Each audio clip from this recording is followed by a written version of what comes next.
रब दा एक खास मेहमान आ गया रब दा एक खास मेहमान आ गया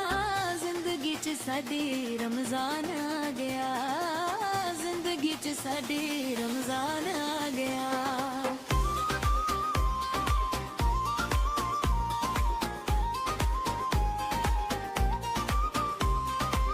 हर थां रहमतां दा मील वसदा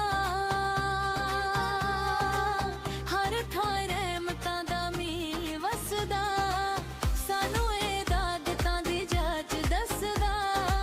सानू ए दादतां दी जाच दसदा गुनाहगारां नू ए बख्शाना गया जिंदगी च साडी